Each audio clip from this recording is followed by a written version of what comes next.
몇 분 안 가가지고. 처음부터 노래가 안 되는데 왜 그러지?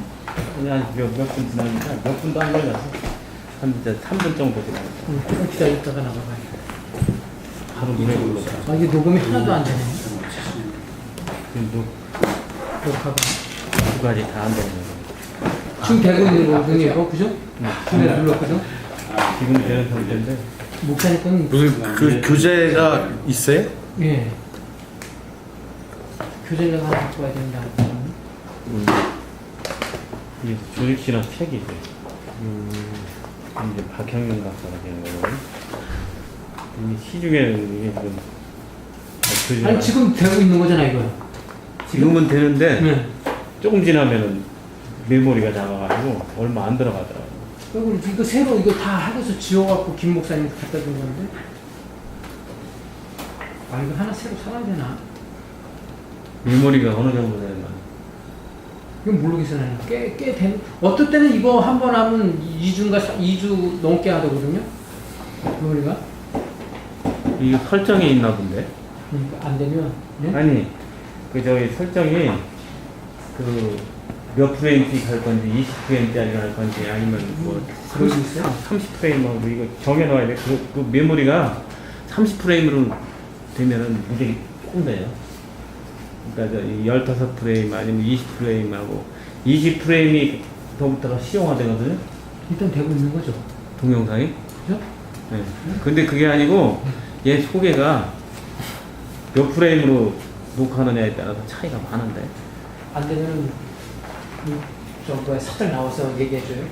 십 바꾸게. 네? 한전사님. 안 되면 네. 얘기 좀 해주라고요. 아니, 녹화 계속 못해서 안 해. 녹화를 해. 살이 많이 빠지셨네. 힘들어. 유도한 사람은 원래 안 들린다라는데. 어릴 때 그 취업 나가서 그 전국에서 3위 한 사람인데, 자기 그러더라고요. 한번 나를 들어보래. 근데 힘 딱 주고 있으니까 안 들리더라고. 힘 딱 주니까 뭐 움직이지도 않아. 옛날에 유도하셨어요? 아, 태권도. 유도하는 사람한테 딱 쓰면 아예 안 움직이더라고. 들어보라고 해서 젊었을 때 들어보니까. 아, 그렇게 들으면 안 돼요. 살짝 밀면 되거든. 그 살짝 밀면은 이 사람 중심 잡으려고 앞 반대쪽으로 하거든. 그럴 때 들으면 되는 거예요. 유도 원리가 그거거든요. 유도가 자기 힘으로 하면 허리 다치거나 그런다고 사실. 여기 저 유도 선생님 계시지만 전선이 뭐였어요? 예. 역으로 역기로 이용하면 들려요. 뭐 했냐고요? 예. 유도하는 사람 제일 먼저 그 등으로 봅니다.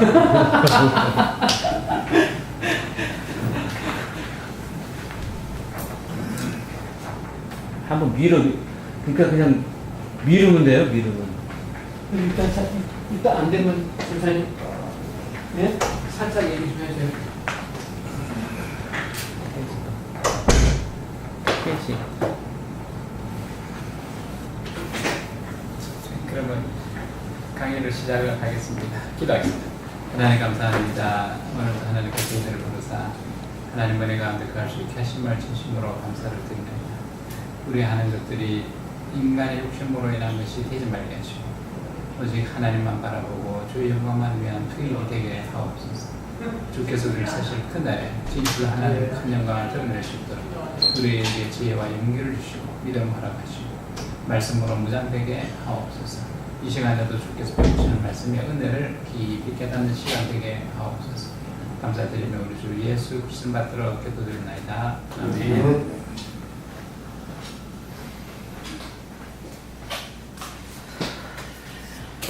지난번에 우리가 202페이지까지 했습니까? 가귀의 근본적을 할 차례 맞죠? 자, 가귀의 전본체라는 것은 가귀 성부와 성자와 성령 그 위에 하나님의 본체가 그대로 다 있다 이런 이야기입니다. 그래서 본체라는 관점에서 보면 성부와 성자와 성령의 구분이 없다 이런 이야기입니다. 사실 그 보는 각도에 따라 가지고 우리가 생각을 해보면 일단 뒷모습을 보면 요거나 저거나 모습이 다 똑같아. 근데 앞에서 모습 보니까 이렇게 좀 틀린다. 이런 의미로 생각하시면 이해하시는 데 조금 도움이 되지 않을까 이런 생각이 듭니다. 그래서 앞모습이라는 것은 뭔가면 이 성부와 성자와 성령의 이 외향적 사역에 해당입니다. 사역. 하시는 일. 뒷모습이라는 것은 본체라고 보시면 돼요. 그래서 본체는 모두 같다는 거죠. 자, 여기서 우리가 생각할 건 뭔가 하면, 지난번에도 누수의, 여러 차례 제가 말씀드렸는데, 하나님을 보이는 형상으로, 물체로 생각하지 말라. 이렇게 분명히 말씀을 드렸습니다. 우리는 경험적으로 항상 이 훈련되어 있기를 뭐든지 만지려고 그러고, 그런 습관이 있기 때문에, 거의 이 경험에 의해서 이루어진 하나의 본성처럼 이 형상을 생각합니다. 물체. 이 생각을 못 부리면 하나님의 이 삼위일체를 이해하는 게 상당히 힘듭니다. 그래서 하나님은 영이시다. 영적인 존재. 그걸 늘 생각을 하셔야 됩니다. 그러다 보면 예수님은 보이는데요. 사람 아닙니까? 하는 이런 이제 이야기를 또 할 수 있게 되는데, 그것은 보인다는 그 자체가 이 성자 하나님의 본체라기보다는 성자 하나님의 위적 속성에 인간적인 그것이 첨가됐을 뿐입니다. 그래서 그건 극히 한 부분으로 보시는 거죠. 그게 전부 다 생각하면 예수님은, 즉 성자는 사람이다. 이렇게 생각하면 이 성자의 본체에 대한 이해가 또 힘들어지게 됩니다. 어쨌든 각 위에 전 본체가 있다라는 것은 결국에는 본체라는 입장에서 성부와 성자와 성령은 동일한 한 분이시다 이런 얘기죠. 그래서 수적 유일성이라는 것 그 자체도 그 말도 보면 삼위이지만은 본체에서는 하나. 그래서 유일하신 하나님이다 이런 얘기. 이거를 뭐 이해하려고 그러면 사람들은 보통 이해한다라는 것을 어떻게 하는가 하면 자기가 경험한 사실에 바탕을 두고 그것에 비추어서 이것을 생각하니까 아 이런 거구나 이런 논리 구조로 이해를 합니다. 그러다 보니까 이 삼일체라는 것도 그런 자기가 경험한 것을 자꾸 찾아내려고 합니다. 그래서 그것에서 출발해가지고 이해하려고 하니까 참 이해가 안 되는 겁니다. 근데 이제 부득불 또 그런 시도를 뭐 안 할 수도 없고 그게 우리가 이해하는 데 좀 도움이 되니까 그래서 이제 찾아내는 것 중에 하나가 뭔가 하면은 뭐 이것도 마찬가지지만 하나님 만드셨고 그래서 하나님이 삼위일체를 이해하실 수 있도록 하는 그 비밀스러운 것 어떻게 보면 보물찾기처럼 간간히 이렇게 좀 숨겨놓은 게 있어요. 완전히 같은 건 아니지만 그 중에 하나가 뭔가 하면 이 과학에서 발견하는 것이 바로 전자라는 거죠. 이 전자라는 게 보면 우리가 그 처음에 사람 생각할 때는 알갱이처럼 물질, 뭐 그것도 질량은 있으니까 그렇게 생각했는데 이놈이 물질이라는 그러니까 물질성과 파동성이라는 그런 관점에서 봤을 때 전자가 물질은 물질이지만은 전체를 벽으로 놓고 봤을 때 물질의 그 퍼센테이지와 파이 퍼센테이지로 보면 파이 퍼센테이지가 훨씬 크다는 거죠. 차라리 전자는 물질이지만 파에 가깝다는 게 그렇게 해야 이 전자를 이해할 수 있게 됩니다. 초창기 때 과학자들이 이 전자를 이해하면서 이놈을 거의 물질로 자꾸 생각하고 이렇게 접근을 하니까 뭐가 잘 안 맞아 들어가요. 어떤 현상도 해석도 잘 안 돼요. 그래서 나중에 내린 결론은 뭔가 하면 전자는 물질이라기보다는 차라리 파에 가깝다. 그래서 파라고 생각하고 해석을 하니까 해석이 잘 되더라. 그래서 이놈이 이 갖고 있는 그 성질 중에 하나가 뭔가 하면은 두 개의 창이 준비가 되어 있을 때, 그래서 지금 우리가 여기도 창문이 하나 있고 저기도 창문이 하나 있는데 저 바깥에 표적이 있다 그러면 이놈이 여기서 출발해가지고 저 표적에 가서 도달하는데, 우리가 물질을 생각하면 이 창문을 지나가는지 아니면 저 창문을 지나가는지 둘 중에 하나를 선택해서 지나가야 되는데, 근데 어쨌든 표적에 가서 그 잡히긴 잡혔는데, 그래서 이제 이쪽 창문과 이쪽 창문에 각각 이 그 경비를 두고 이 전자가 지나가는 순간에 경비를 하여금 잡아보라 했더니 지나가는데 양쪽에 다 잡았다 이런 소리를 합니다. 이 물질이면 도저히 불가능해요. 자, 그런 현상을 하나님이 우리에게 보이심으로써 삼일체를 조금 이해하는 데 도움이 되고 그렇게 베푸는 것입니다.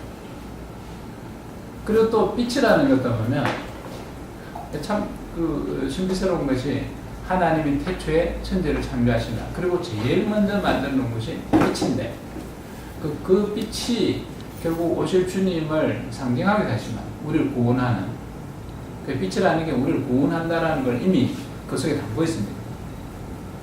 실제로 과학적으로도 보면 그 빛이라는 그 속성이 이 생물학적으로도 보면 사람을 상당히 유쾌하게도 만들고, 그래서 사람을 오랜 시간 동안 빛이 없는 상태에 가둬버리게 되면 그 사람 미치게 됩니다. 이 인체 내 속에 이 우울하게 만드는 호르몬이 분비가 되는데 빛을 이렇게 쪼여주면 그 호르몬 분비 억제됩니다.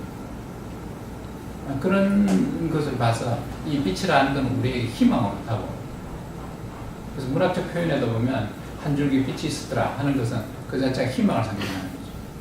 근데 태초에 하나님 처음 만드실 때 빛을 만드셨다라는 것은 이미 가망없을 우리에게 힘을 심어주죠. 그게 바로 주님을 상징하는 거죠. 그런 신학적인 의미를 갖고 있는 그 빛이 과학적으로 보면 바로 그 속에 이중성이 들어있습니다. 이게 완전한 파이면서도 이게 또 완전한 입자이기도 하고, 그래서 입자성과 파동성을 동시에 가지고 있는 그런 존재로서의 빛. 자, 그것을 우리에게 주셨으므로 하나님께서는 다소 삼위일체를 이해하는데 도움이 되게 하셨다. 자, 그런 생각을 하시고 보시게 되면 하나님의 그 분리되지 않는 전본체, 이 본체라는 거는 뭐 분리되고, 뭐 예를 들어서 본체를 쪼개가지고 성부에게 주고, 그 다음에 성자에게 주고, 성령에게 주고, 이렇게 할 수 있는 게 아니에요. 그래서 이 본체라는 거는 성부에게 그대로 온전히 다 있고, 성자에게 그대로 온전히 다 있고, 성령에게 그대로 온전히 다 있고, 그래서 빛이 입자성을 띠고 있는 그 순간에도 빛의 성질 전부를 그대로 가지고 있는 빛 그 자체이고, 그 다음에 이제 파로서 자행하고 그 순간에도 빛의 그 본체를 그대로 다 갖고 있고, 이런 거와 마찬가지로. 그래서 이거를 전에도 말씀드린 것처럼 우리가 원리를 생산할 때 하나님의 본체가 있다고 하면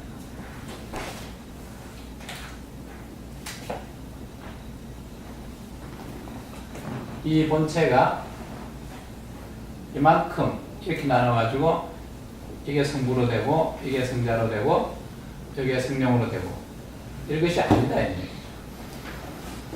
이것이 아니다. 그래서 우리가 지난번에 썼던 그 모델대로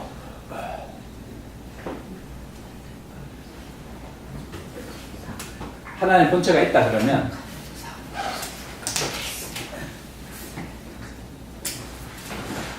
우리가 하나님 본체를 바로 알 수 있는 방법은 전혀 없습니다.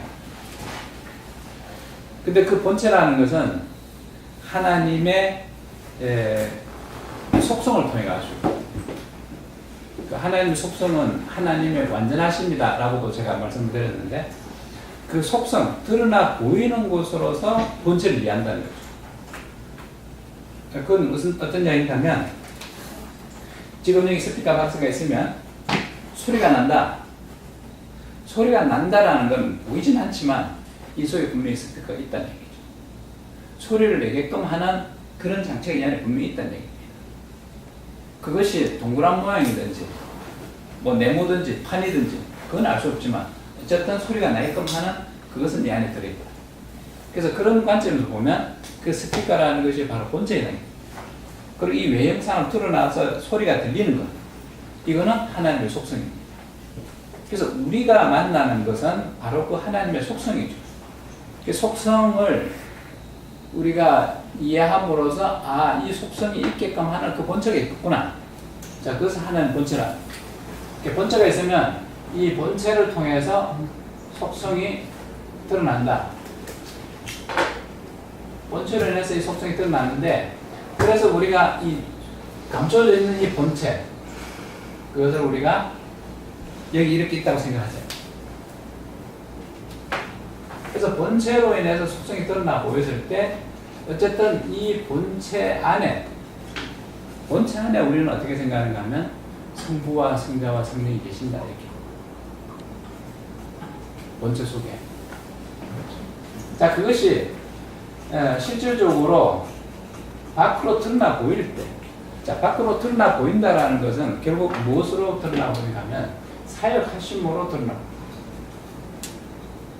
그 사역하심이 우리에 대한 모든 것에 대해서 계획하시는 하나님. 그래서 천지를 창조를 하시고 우리를 만드시고 우리를 구원하실 그 계획을 세우시는 하나님. 그렇게 드러나는 것이 본체가 그런 방면으로 드러나 보인 것을 우리는 성부의 하나님. 그래서 그 위가 드러나 보였다. 그 다음에 이 본체 속에서 우리를 실질적으로 구속해 주시는 그 작업을 하시는 사역이 드러나 보이더라. 그 사역이 드러나 보여질 때 이건 우리가 성자 하나. 그리고 우리를 죄에서 구속하셨고 구속된 상태에서 이제 우리를 하여금 계속적으로 견인해서 마지막 단계 완전한 성화에 이룰 수 있도록 인도하시는 그 사역이 우리에게 보이더라고요. 그래서 그 사역을 담당하시는 이가 성령 하나님. 이렇게 밖으로 드러나 보일 때 우리가 이해할 수 있게 됩니다. 그러나 그 본체, 그 근원이 되는 것, 이 본체는 하나더라고요. 그래서 이 속에 성부와 성자와 성령이 있었구나. 그래서 삼위가 계셨다. 이렇게 우리는 이해합니다.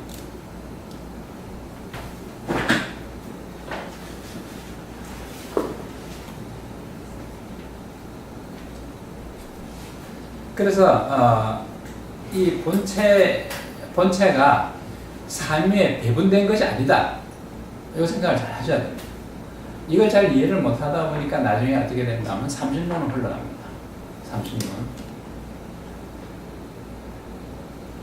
그래서 본체에서는 수적으로 유일하신 그런 하나님, 한 분이신 하나님이다. 이런 얘기입니다.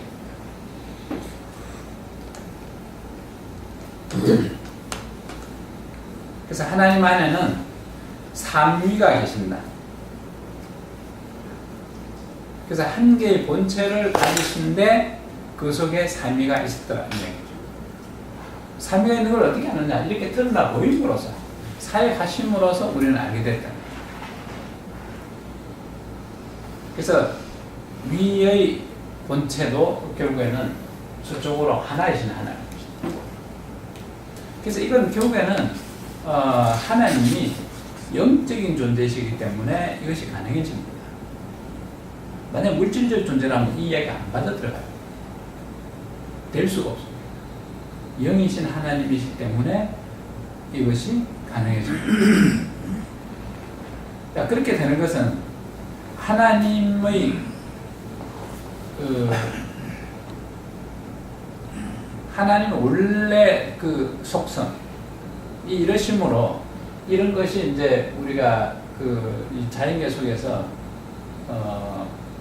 아까도 말씀드린 것처럼 물질이 아니라 파라는 그런 쪽으로 가게 되면 이런 현상들이 충분히 드러날 수 있겠죠.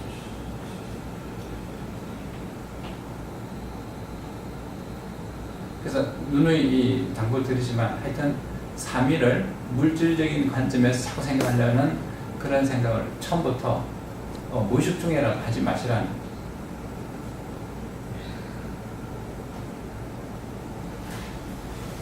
그래서 이제 이 본체에서 동일하시다라는 그 개념에서 지난번에도 말씀드린 것처럼 우리가 무한대 더하기 무한대 더하기 무한대는 무한대다. 이 개념으로 성부와 성자와 성령을 다 합쳐도 한 분이신 그 본체. 그러니까 성부의 본체 더하기 성자의 본체 더하기 성령의 본체는 하나님의 그대로 본체. 똑같아. 그래서 이거를 또 다른 의미로 보면 우리가 A라는 집합과 A라는 집합을 합치면 여전히 A 집합이다. 이 개념으로도 우리가 이해하시면 도움이 될 것 같아요.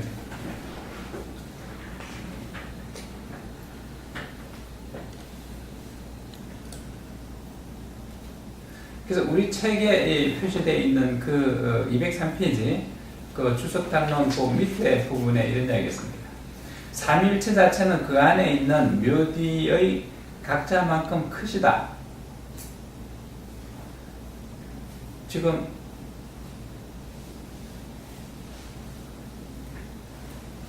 삼위일체 자체는 그 안에 있는 묘위의 각자만큼 크시다. 이건 말 그대로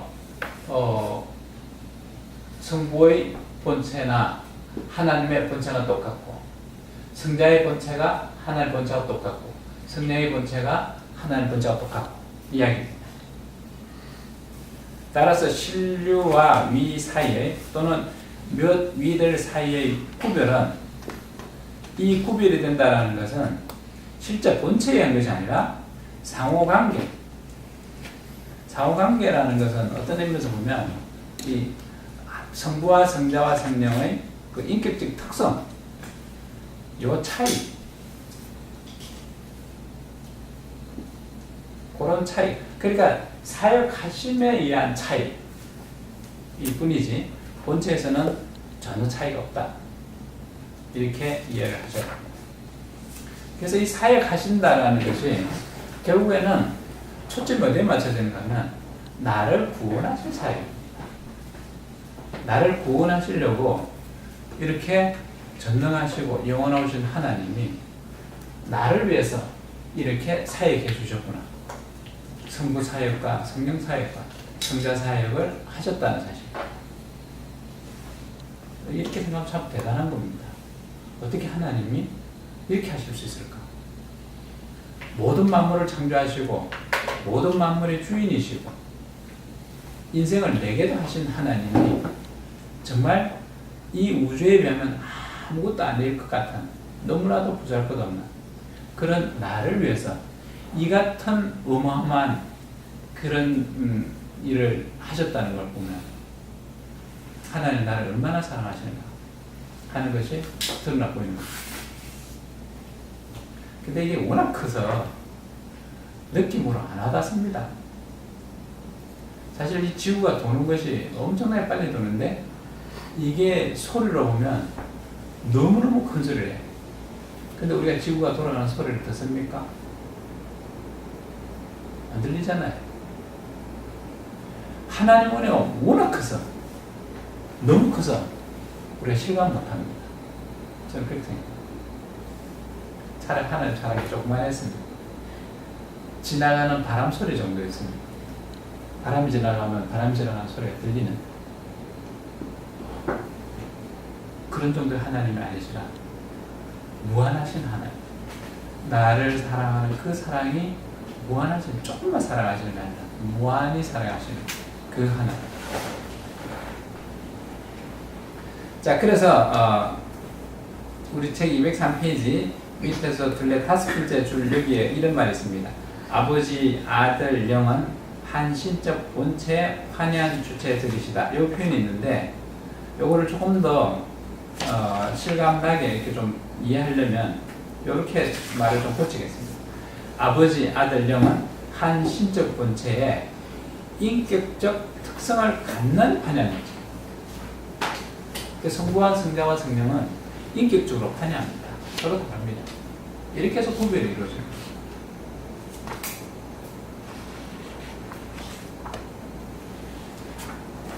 왜 위를 인격으로 번역을 했는지가 조금 궁금하네요. 위라고 하는 거는. 인격이라고 하면 그 모든 것을 다 드러내 보이는, 사람이 예를 들어서 그 사람 인격이 참 고상해. 그럼 그 사람 우리가 상상할 수 있잖아요. 그러니까 그 인격의 대비가 신격이잖아요. 근데 여기 이 책에 보게 되면은 위라고 하는 것을 인격으로 지금 하신 이때 거라고 말하는 인격은 사람에게 적용되는 정도 수준의 인격을 이야기하는 것이 아니라 그러니까 그런데 원 의미의 인격. 그러니까 제 생각으로는 그 이 인격이라는 단어를 씀으로써 더 지금 말이 복잡해져 버린 것 맞아요. 같아요. 그러니까 여기서 말하는 그러니까 이 지금 200페이지부터 지금 계속 사용하고 계시는 인격이라고 하는 단어는 차라리 인격이라는 말보다는 그 하나 인간의 그런 오감을 통해서 접근할 수 있는 신격을 지금 말하고 있는 신격이죠. 신격. 예. 근데 신격이란 말을 쓰면 예. 지난 시간에도 말씀드린 것처럼 전기가 옛날 사람들이 처음에 생각할 때는 플러스에서 마이너스로 흐른다라고 했는데 나중에 과학이 발달해서 찾아보니까 알아보니까 그것이 아니라 전자는 마이너스에서 플러스로 반대가 되어 있는 거죠. 근데 그거를 우리가 옛날에 얘기가 잘못됐다. 지금부터는 전기가 마이너스에서 플러스로 흐른다고 하자. 이러면 대혼란이 일어나는 거죠. 그래서 이미 전기는 플러스에서 마이너스로 흐른다고 하자라고 그대로 두고 정확하게 표현하면 전자가 마이너스에서 플러스로 흐르는 것이 전기다. 이렇게 수정해서 이제 전문적으로 하는 사람들은 이해하도록 이렇게 만든 것과 마찬가지로 하나님에 대해서 쓸 수 있는 용어가 하나님에게서 온 것이 아니라 인간이 쓰던 용어에서부터 출발해서 갔기 때문에 사람들은 인격이라는 말을 쓰고 있다 이거죠. 근데 그 인격의 권한을 찾아봤더니 그것이 하나님께로부터 온 거라는 거죠. 세상 사람들은 그 인격에 대해서 인간들 사이에서만, 그러니까 어렴풋이 아는 거죠. 그래서 인격이 고매하다라는 것은 참으로 하나님만이 닮았다 표현이라는 그런 이야기입니다. 그래서 그 인격의 원형이 어디냐 봤더니 그것이 하나님이더라. 그래서 하나님께 붙어 있는 그 품성, 그걸 우리는 신격이라고 했어야 되는데, 그래서 사람으로 하여금 인격이 고상하다라고 표현하는 것이 아니라 참 신격의 성분이 그 사람에게 참 많은 것 같아. 이렇게 표현했어야 정당한 표현이었었는데 뭐 이미 그렇게 썼으니까. 그래서 그런 의미로 여기서 우리가 인격이라는 말을 지금 자꾸 쓰고 있는데, 어쨌든 이 책에서 쓰고 있는 하나님에 대한 인격이라는 것은 바로 신격이라는 거죠. 이제 그 인격이라는 단어가 가장 근래 들어서 많이 사용되고 있는데, 제가 보기에는 그 성령을 설명하면서 인격이라는 말을 가장 많이 사용을 하거든요. 근데 사실 그 어떻게 표현할 방법은 없거든요. 사실 현재로 어떤 이 용어 만드는 게 참 힘든 겁니다. 그러니까요. 그래서 위라는 표현문을 만들 때도 보면 그 외국에서 그 신학자들이 만들 때 뭐 어떤 말을 쓸까 뭐 이래가지고 고민 참 많이 했고, 그 다음에 뭐 삼위라는 것도 트리니티 뭐 그것도 만들 때 뭐 엄청난 그런 그 힘든 과정을 거쳐서 정립을 좀 했고 이런데, 뭐 결국 그런 것은 제가 생각할 때는 말국에서 인간의 위험합니다. 그러니까 그 트리니티하고 트리스테이트라는 말하고 다른 말이잖아요. 그러니까 정확하게 표현할 수 있는 말이 없다는 거죠. 그러니까 이제 간혹 가다가 트리스테이트라는 상태로 이제 어떤 목사님들은 그러니까 물의 세 상태를 갖다가 표현을 하고 있는데, 그 상태는 사실 트리스테이트라는 말인데 전혀 다른 용어거든요. 사실 트리니티라는 말하고는. 그렇죠. 근데 이제 그런 오류를 보면 사실 어떻게 보면은 우리가 가장 그 신학적으로 해서 어떤 그 문제가 생긴 게 이제 그 이슈가 된 게 성령을 설명할 때 지금 문제가 된 거거든요. 성부, 성자, 성령 때문에 가장 그래서 그 인격체라고 이제 자꾸 설명을 하기 시작했는데요. 어떻게 보면 사람이 이제 오감이라는 어떤 그 사람이 감각을 갖고 있는데 거기에 대한 그 쉽게 설명하기 위해서 그렇게 된 것 같아요. 제가 보기에는. 근데 이제 어떻게 설명을 해도 사실 완전한 설명이라는 예, 설명이라는 건 좀 힘들 것 같아요. 그래서 우리가 이 말을 쓰면서 그러니까 우리 스스로가 그 용어에 대해서 곱씹어 가면서 이야기를 해야 되죠. 그래서 어떻게 보면 저는 그렇게 생각하는데 김소월의 그 진달래 그거를 그 시 그대로 그 시를 이해하려면요 외국 사람들이 한국에 살아야 됩니다. 그것도 며칠 사는 것이 아니라 어릴 때부터 살아야 됩니다. 그렇게 해서 한국말을 다 그 느낌을 다 알고 그러고 난 뒤에 그 서울시 진달래 꽃을 읽어야 됩니다. 그래야 그때서야 비로소 그 시를 이해할 수 있게 되는 영어로 암만 표현해도 절대 그 원 의미를 못 살립니다. 저는 그렇게 생각하거든요. 사뿐히 저를 밟고 가시 없어 어떻게 표현합니까? 그 뉘앙스를 영어로 어떻게 표현합니까? 그 사람들은 이해 못하는 거죠. 마찬가지입니다. 하나님에 대한 이 의미를 우리가 정확하게 표현할 수 있는 방법은 사람이 쓰는 이런 용어는 절대 불가능합니다. 그런데 그렇다고 우리 안 할 수 있느냐? 안 할 수 없기 때문에 부득불 시도를 하다 보니까 그래서 진달래꽃을 영어로 번역할 때 어떤 사람은 이렇게도 번역하고 저렇게도 번역하고 나름대로 최선을 다해서 번역합니다. 그렇다고 해서 그 읽는 사람들이 소월의 그 원래 의도를 정확하게 전달받을 수 있냐? 없다는 거죠. 못 받습니다. 그래서 제가 생각할 때는 그런 시들이 외국에서 별로 크게 인정 못 받는 이유 중에 하나일 것입니다. 그래서 그 느낌, 맛을 살릴 수 있는 거예요. 그래서 하나님의 맛을 살릴 수 있는 방법, 인간이 쓰는 용어로는 절대 표현 불가능하다.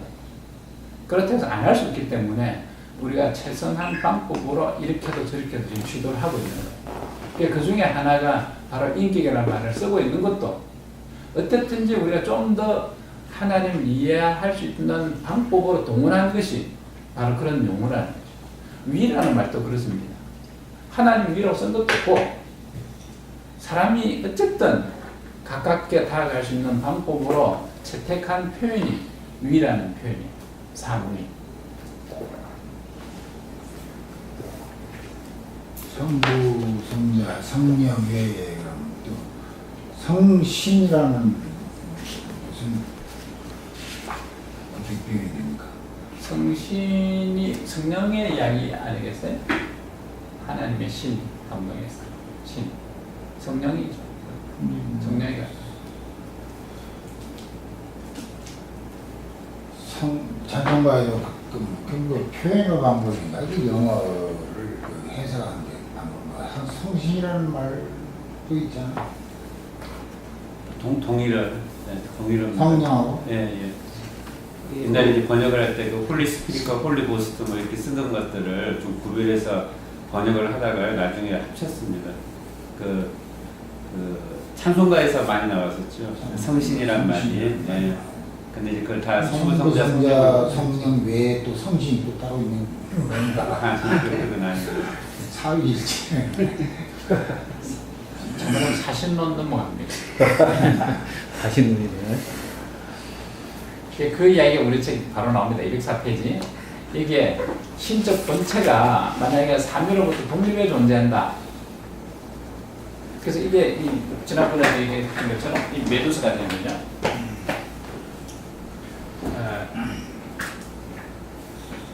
여기 하나님 본체가 있으면 여기 성부와 성자와 성령이 이렇게 있다. 본체는 하나고 사역하심이 이렇게 드러난다. 이렇게 표현하면 이 메두사 됩니다. 이렇게 생각하면 안 된다는 거죠. 본체는 따로 있고 이러면 또 사신론 돼버려요. 그래서 이거 사람들이 이 삼일체를 이해하려고 막 시도하면서 이렇게 저렇게 막 생각을 많이 한 겁니다. 하다 보면 자기 생각할 때는 이런 것 같아. 또 저런 것 같아. 이런 식으로 하다 보니까 이상한 그런 이제 오류가 생겨나게 되는 거죠. 그래서 신적 본체는 실존의 삼양태를 가진다. 이 말을 기억하시기 바랍니다. 신적 본체는 실존의 삼양태를 가진다.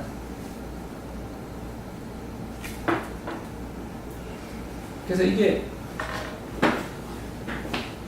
아까 요 삼각형 안에 우리가 신적 본체가 있다 생각이거든요. 신적 본체. 라고 했을 때 삼양태, 삼실존이 있다는 얘기인데 이 안에 있었는데 성부의 실존이 우리의 구원에 대한 계획으로 드러나 보이더라고요.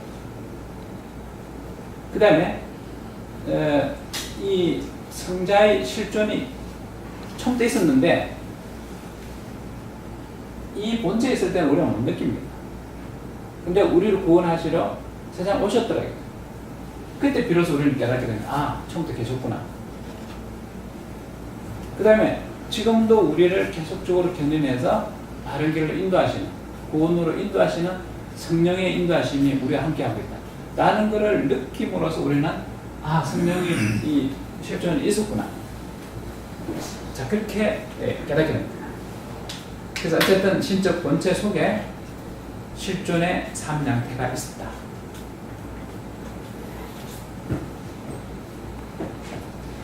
자, 그래서 그러면 이 본체 안에 있는 성부와 성자와 성령 각각에 대해서 그 위적 구별이 어떻게 되느냐? 본체 속에 이미 성부와 성자와 성령으로 계셨다. 그 벌써 구별되어 있는 겁니다. 그러면 본체 속에 그렇게 구별된다 그러면 본체가 다른 거 아니냐? 그 이야기는 또 아니라는 얘기예요. 똑같은 본체인데 그렇게 구별되어 있었다. 자, 그래서 우리는 이렇게 처음부터 구별되게끔 된 것이 어떻게 되느냐? 내향적 사이예요.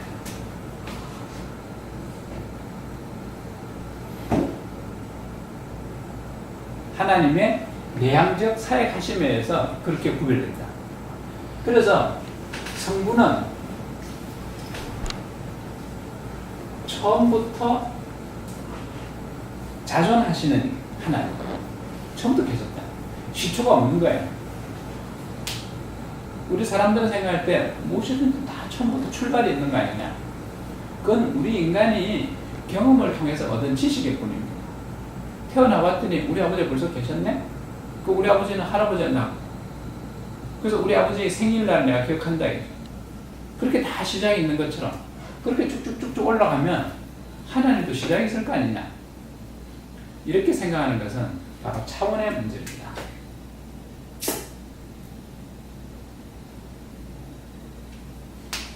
아버지의 아버지의 아버지의 아버지 올라가는 것은 쭉 거슬러 올라가는 것은 이것은 인간의 차원, 사람에게 주어져 있는 그 차원 안에서 그렇게 우리가 연속적으로 생각할 수 있는 거죠. 연속되어 있다는 거죠.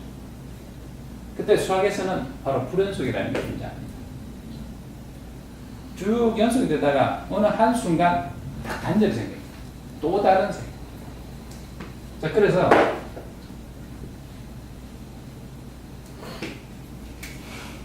이 원이 있으면 이 원은 분명히 2차원 공간입니다.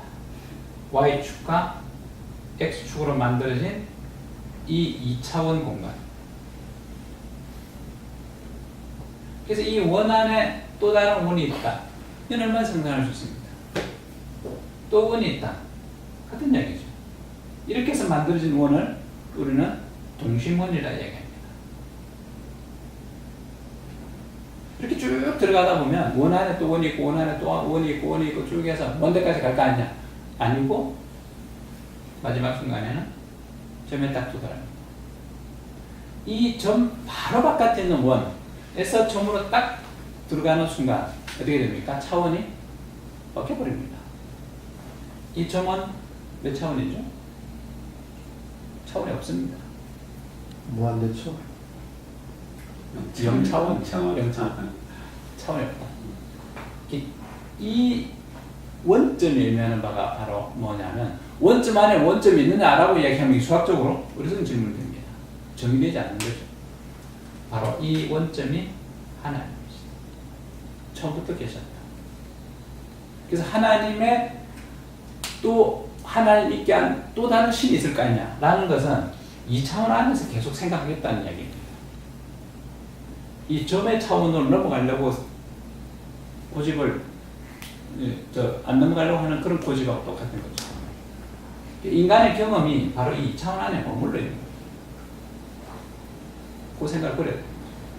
그래서 이 원점에 계신, 원점에 해당되는 이 하나님, 스스로 계신 자. 그것이 성부 하나님이시다. 처음부터 계셨다. 기원이 있었냐? 없다. 4차원, 5차원, 6차원 뭐 이런 걸 어떻게 이해를 해야 됩니까?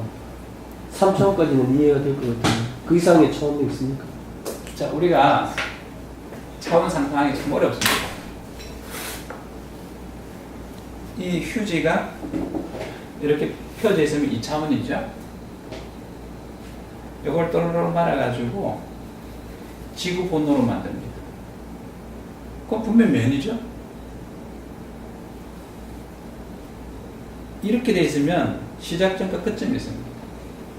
지구 본처럼 딱 말아버리면 시작도 없고 끝도 없습니다. 무한대가 돼요. 그건 이해가 되죠? 이 우리가 살고 있는 이 공간, X축과 Y축과 Z축으로 만든 이 허공입니다. 근데 이 허공이 휘어져 있대. 그래서 무한히 보이는 망원경을 이렇게 탁 뜨다 보면 어디가 보이느냐? 네 뒤꼭지가 보인다. 우주 공간이 휘어져 있기 때문에 상상이 됩니까? 그 휘어진 공간을 상상해 보십시오.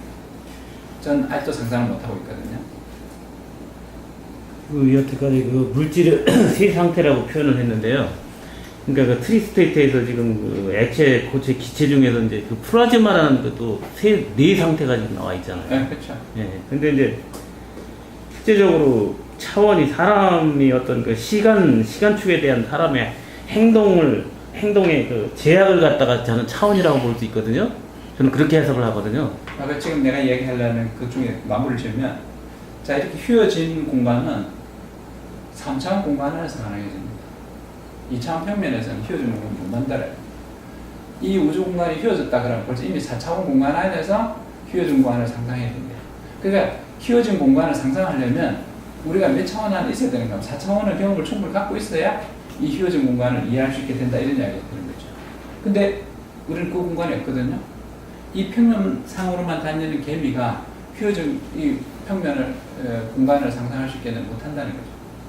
그래서 거기에서 인간의 유한함이 나타나는 거예요.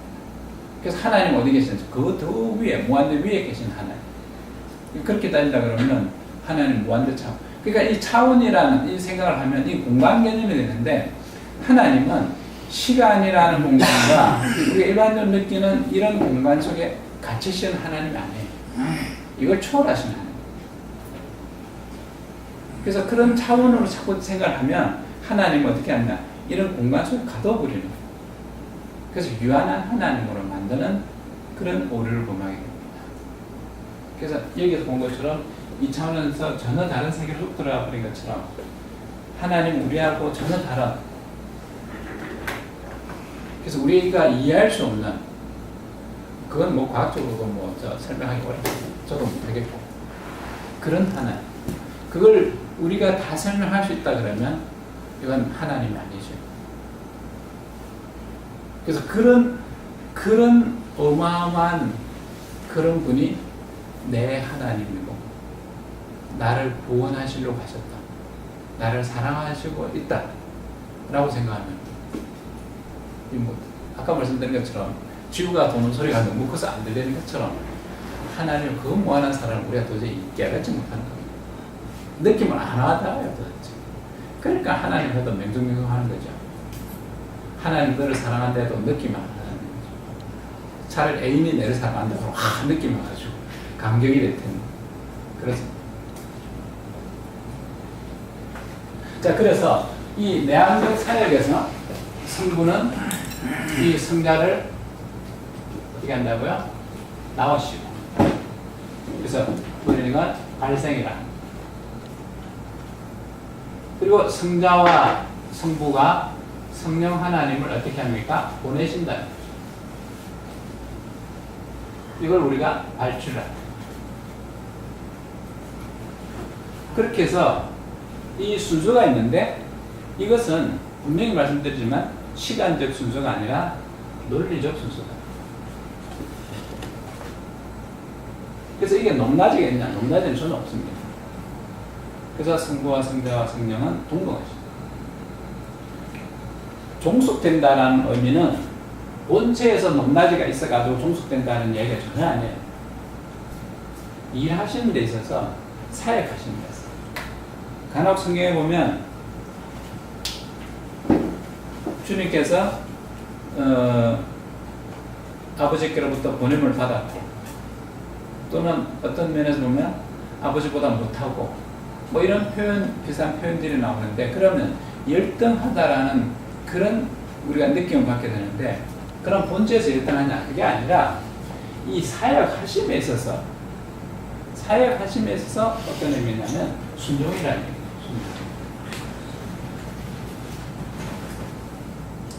우리에게 교훈하시는 그런 바가 굉장히 필요해요. 전능하신 하나님이신 성자 하나님도 성부 하나님에게 순종하는데 도대체 우리가 무엇이 간데 이 하나님에게 순종 안 할 수가 있겠냐? 우리가 하나님보다 나은 게 뭐가 있냐? 그런데 왜 순종을 안 하려고 하냐? 그런 얘기. 그래서 이렇게 되는 것을 우리는 내향적 사역이다 이렇게 해야 됩니다. 내향적.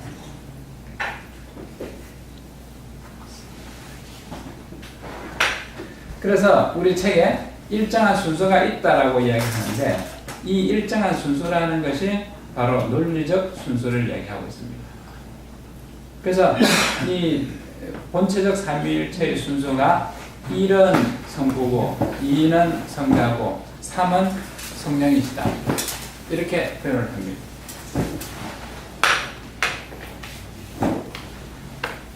그래서 성부가 1이시면 성자는 2위고 성령은 3위가 된다. 그래서 이거는 우열의 순서가 아니라 사역의 순서, 논리적 순서다. 이렇게 보셔야 되겠습니다.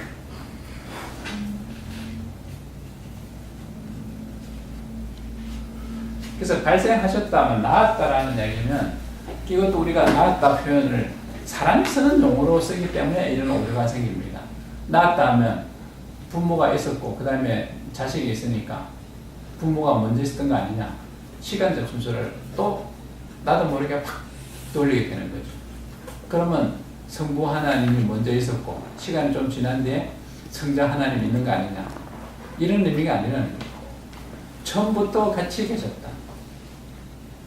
그런데 논리적 순서로 성부가 성자를 낳았다. 이런 표현입니다. 마찬가지로 성령도 한참 지난 후에 성령이 우리가 오신 거 아니냐.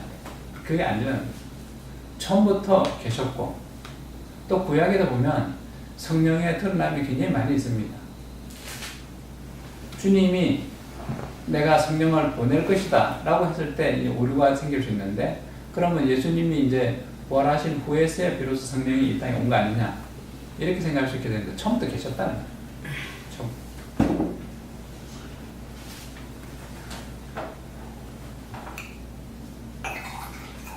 그래서 이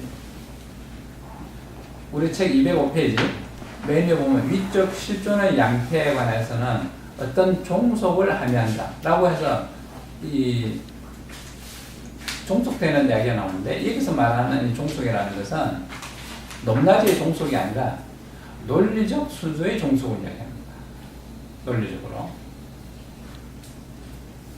그래서 이제 외적 관계에서 드러나고 있는 걸 보면 본체적 삼일체하고 경륜적 삼일체라는 말을 우리가 쓰게 되는데 이 경륜적 삼일체는 이 바깥으로 저 삼각형 바깥으로 드러나 보이는 그런 현상을 이야기하고 본체적 삼일체는 저 삼각형 안에서 이루어지는 것 이렇게 생각을 하시면 되겠습니다.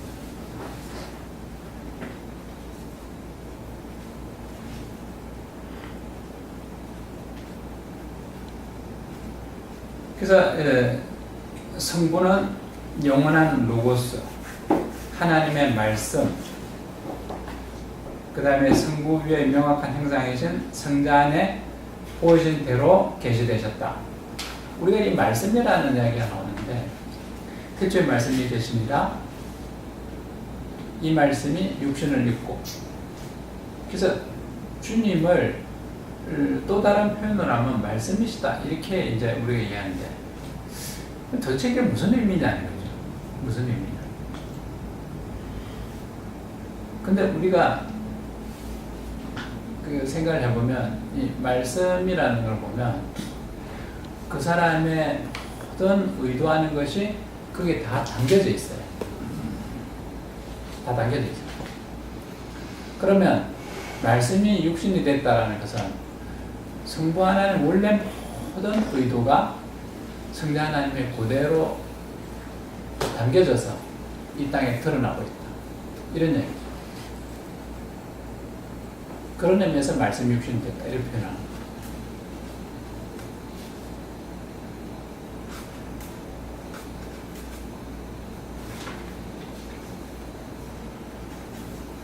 (206페이지) 그 메뉴에 주석딱 놓은 그 부분을 보면 이 존재 방식의 상의들은 삼위의 한위에만 특수한 것이므로 위적 속성들이라 칭한다. 그래서 이 앞에 이 존재 방식, 여기 보면 성부는 스스로 존재하시고, 성자는 성부로부터 발생해서 존재하시고, 성령은 성부와 성자로부터 발초를 통해서 존재하신다. 여기 아까 말씀드릴 때 내향적 사이였다. 이렇게 표현했습니다.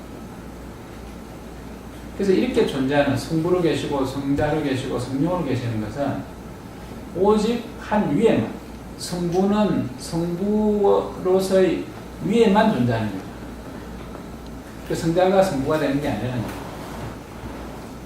이런 것을 우리는 뭐라고 하는가 하면 위적 속성이라고 합니다. 위적 속성. 이 하나님의 본체의 속성, 본체에서 나타나는 속성은 성부나 성자나 성령은 다 똑같습니다. 본체의 속성은. 근데 위적 속성은 다 독특합니다. 성부는 성부로서의 위적 속성을 갖고 계시고, 성자는 성자로서의 위적 속성을 갖고 계시고, 성령은 성령으로서의 위적 속성을 갖고 계셔서 서로 다 다르다. 이 위적 속성, 위적 속성만큼은 삼위가 다 다릅니다. 근데 본체적 속성은 어떻게 되느냐? 성부나 성자나 성령이나 다 동일합니다. 그래서 본체는 동일하시다. 그걸 구별을 하셔야 돼요.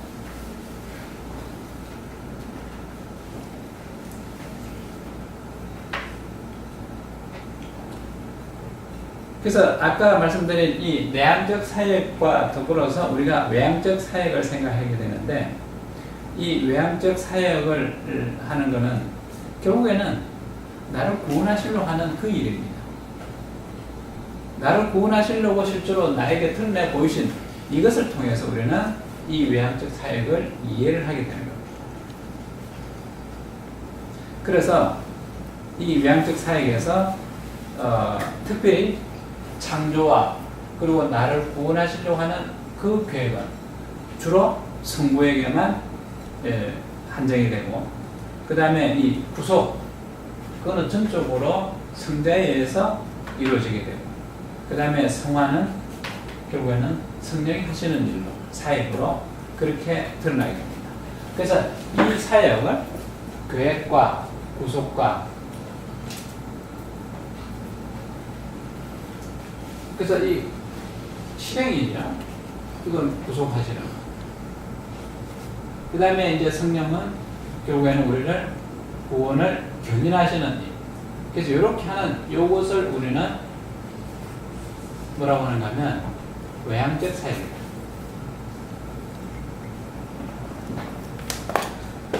이렇게 해서 내향적 사역과 외향적 사역을 구별하겠습니다.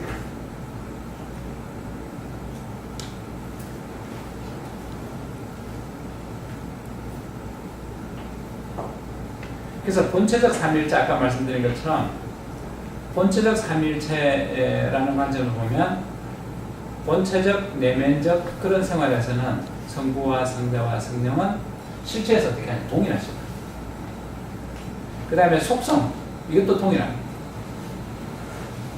그런 거로 영광에서도 어떻게 되냐, 동일하시다. 본체라는 그 바탕을 두고 한다.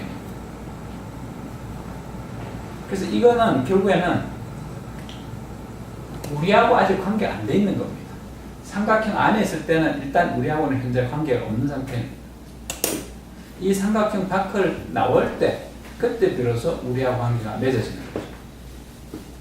그렇다고 해서 이 우리하고 이런 관계가 맺어지기 전에 이런 것이 없으면 되냐? 없으면 이것도 안 되는 거죠.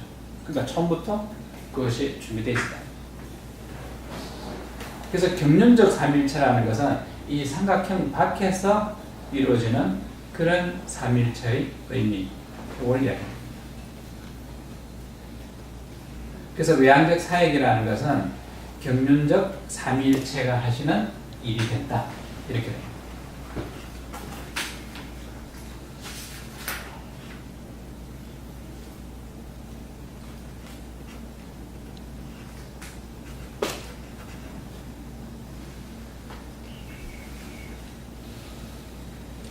하여튼 요 프림을 통해 가지고 이제 대충 이제 정리가 된 것 같은데,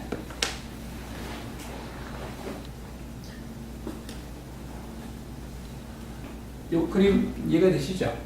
요걸 머릿속에 담아 두셔야 됩니다. 이래야지 이 말들에 대한 이 정리가 됩니다.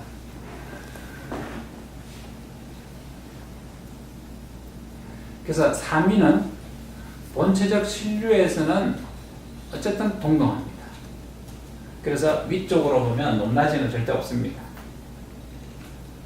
그렇지만 이 양태 모양에서는 어떻게 되는가 하면 이 다르고 사역하시는 데 있어서 우리가 순서가 있게 됩니다.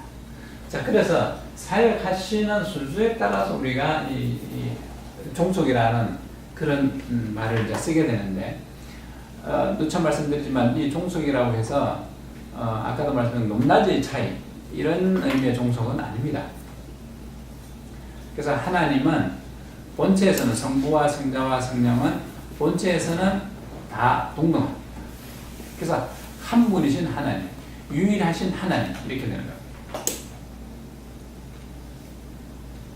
이걸 잘 이해를 못하면 종속설, 그래서 이 알미니안주의자들 이런 사람들이 이 잘못 이해했던 그런 이야기들이 또 나오게 됩니다. 그래서 이런 오해를 하게 된 것은 이 사역에 대해서 잘못 이해를 했기 때문에 그런 오류들입니다. 사역. 그러다 보니까 성경에 보면 주님이 성부 하나님에 비해서 좀 모르는 것처럼, 예를 들어 말세에 대해서 나도 모른다 라고 하심으로써 열등한 그런 표현을 쓰고 있는데, 이것은 열등하기 때문에, 능력면에서 열등하기 때문에 그럴 것이다, 그게 아니에요. 사역하는 업무에서 이런 종속적인 관계가 있기 때문에 그렇게 표현하지. 그래서 그 모든 것에 대해서 천지 창조와 그리고 우리의 구원에 대한 모든 계획은 계획하심이 성부의 업무이기 때문에 성자의 권한 밖에 있다, 이렇게 보시면 됩니다. 그래서 말세의 시간을 왜 모르느냐? 그것은 성자의 업무라기보다는 성부의 업무이기 때문에 구별이 된다, 이렇게 보시면 됩니다. 그렇다고 해서 열등하다는 의미는 전혀 아니라는 거죠.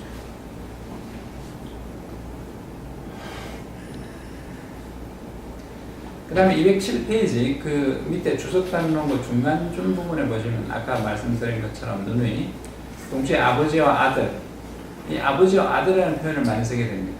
그러다 보면 아버지는 좀 더 높고 아들은 낮은 거 아니냐, 이런 의미에서 높낮이를 상상을 하게 되는데, 이건 인간적인 관점에서 보는 그런 견해고, 아들과 아버지라는 것은 뭔가 하면 본체가 동등하다는 얘기죠. 본체가 우리가 통상적으로 생각하면 그 아버지의 그 아들이다 라는 것은 닮았다는 얘기죠. 하나님께서 닮았다라는 것이 아니라 같다는 얘기입니다. 그런 의미에서 아버지와 아들이라는 표현을 쓰고 있는 겁니다. 높낮이의 표현이 아니라는 거죠.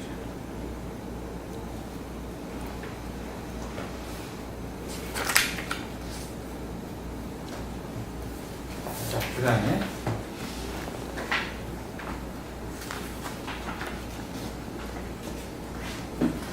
208페이지, 이 종속이라는 의미. 그럼 종속은 어떤 의미냐?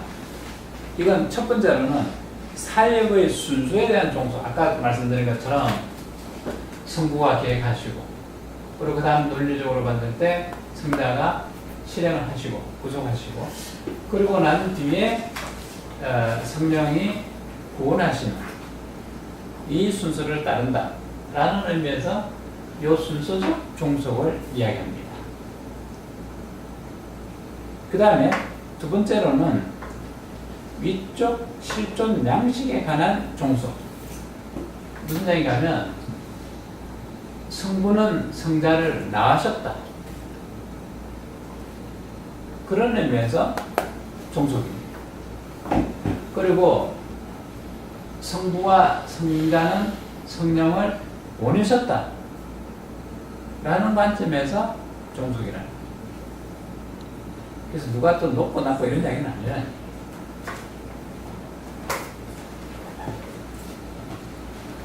그래서 요 성부가 구원에 대해서 계획을 하시고, 성자가 우리를 죄에서 건져내시고, 그 다음에 성령이 우리를 끝까지 견인해서 성화에 이르게 하신다.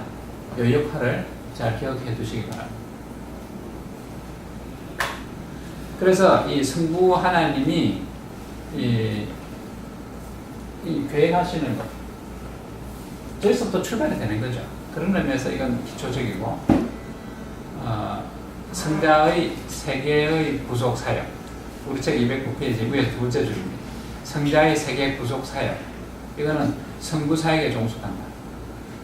여기서 성자의 세계 구속이라 표현했지만 사실상 이 초점은 누구에게 향하는가 하면 나를 향합니다. 나에 대한 이 구원의 계획, 그리고 나를 죄에서 건지시려고 하시는 그 일, 이렇게 생각하죠. 자, 그래서 성령의 구속 취지 사역은 성부와 성자의 사역에 시간적으로 뒤선다 라고 표현하고 있는데, 이것은 내 관점에서 본 표현이지 하나님의 관점에 가서 보면요, 이건 시간하고 아무 상관이 없습니다.